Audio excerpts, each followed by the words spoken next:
मुलांनो, आज आपण इयत्ता 4थी परिसर अभ्यास भाग 1 या पुस्तकातील अन्नातील विविधता या पाठाचा स्वाध्याय अतिशय सोप्या शब्दात सोडवणार आहोत. चला तर पाहूया. थोडक्यात उत्तरे लिहा.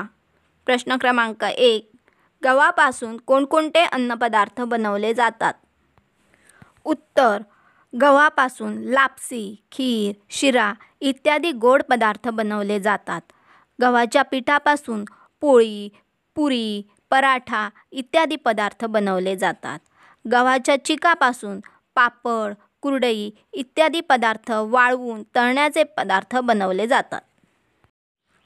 2. विविध प्रकारच्या खाद्यतेलांची नावे लिहा. उत्तर: सूर्यफूल तेल, खोबरेल तेल, तिळाचे तेल, सोयाबीन तेल, शेंगदाणा तेल, करडई तेल व मोहरी तेल इत्यादी खाद्यतेलांची नावे आहेत. प्रश्न क्रमांक 3. तुमच्या गावी तयार केला जाणारा विशेष अन्नपदार्थ कोणता? हा अन्नपदार्थ कशापासून बनवला जातो? उत्तर: आमच्या गावी तयार केला जाणारा विशेष अन्नपदार्थ हा पुरणपोळी आहे.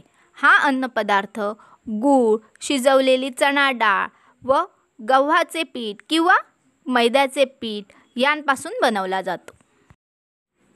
प्रश्न आ. गटात न बसणाऱ्या अन्नपदार्थाभोवती गोल करा. गटात तो न बसण्याचे कारण लिहा. 1. कैरी लोणचे, आंबा, मुरांबा, आमरस. उत्तर: आंबा.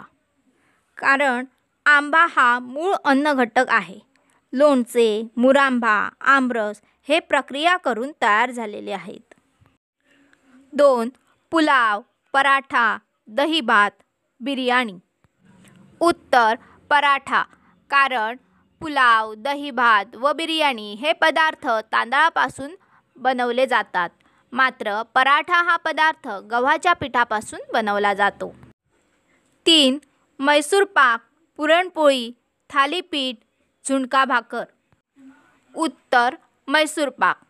कारण पुरणपोळी, थालीपीठ, झुणका भाकर हे पदार्थ प्रामुख्याने महाराष्ट्रात बनवले जातात. मैसूर पाक हा पदार्थ प्रामुख्याने कर्नाटक राज्यात बनवला जातो. ई. खालीलपैकी धान्य, भाजी व फळभाजी कोणती ते ओळखा. यांपासून कोणकोणते अन्नपदार्थ होऊ शकतात त्यांची यादी करा. 1. कणीस. कणीस हे धान्य आहे. यांपासून तयार होणारे पदार्थ भाजी, भजी, पराठा, उसळ, सूप इत्यादी. 2. भोपळा. भोपळा ही फळभाजी आहे. यांपासून तयार होणारे पदार्थ भाजी, भरीत, घारगे, पुरी इत्यादी. 3. गवार. गवार ही भाजी आहे. यांपासून तयार होणारे पदार्थ भाजी, कोशिंबीर इत्यादी. मुलांनो, व्हिडिओला लाईक करा, शेअर करा आणि असेच नवनवीन व्हिडिओ पाहण्यासाठी आपल्या मुलांची दुनिया या चॅनलला सबस्क्राईब करा.